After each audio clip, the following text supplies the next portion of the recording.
After running into overtime as usual, the year's biggest climate change conference, COP30, ended late on Saturday. Held in the heart of the Amazon rainforest in Belém, Brazil, the conference was billed as the COP of Adaptation, the COP of Implementation, marking a decade since the adoption of the Paris Agreement. With the world hurtling towards 1.5 degrees Celsius warming, the pressure to act was more urgent than ever, especially to strengthen resilience of communities hardest hit by climate change. But apart from scaling adaptation finance, a major task was to agree on a set of indicators to measure progress under the Global Goal on Adaptation, or the GGA. But with the conference happening amid intense geopolitical tensions and the absence of the world's biggest historical emitter, the US, there were concerns. So what really happened?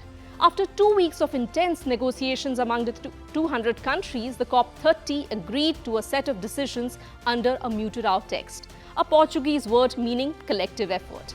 The summit made a united call to triple adaptation finance by 2035 instead of 2030 that the developing nations wanted.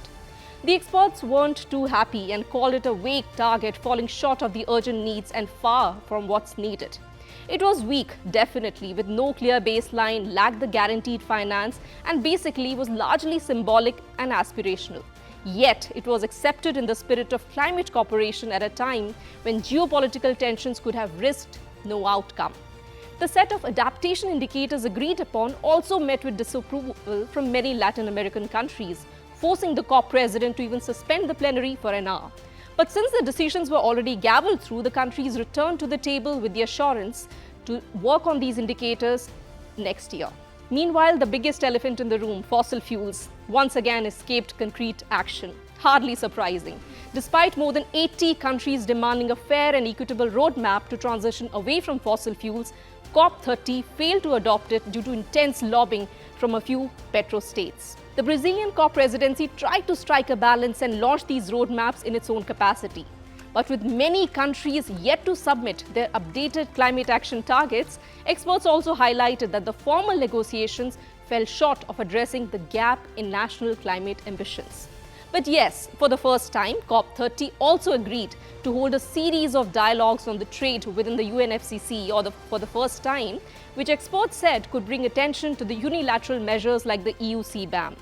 Countries also agreed to develop a transition mechanism, which was also supported by G77 and China, to enhance international cooperation in this area. So, was COP30 an outcome that we should be happy about, or was it just a compromise for climate cooperation? Well, experts agree that this deal wasn't perfect and it's far from what science requires at this point in time. But at a time when the multilateralism is being tested, it was significant that countries continue to move forward together.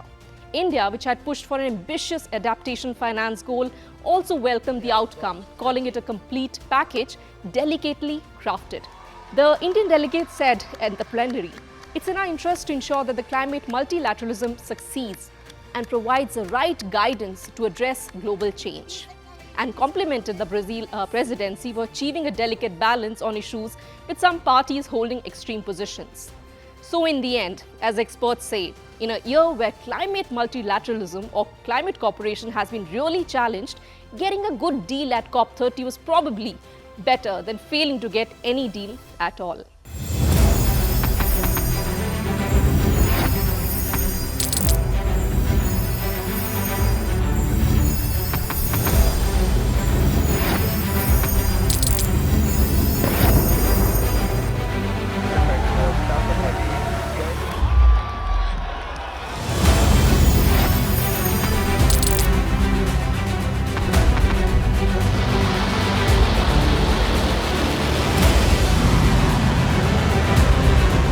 Been fighting so long and so hard that they don't know what the they're doing.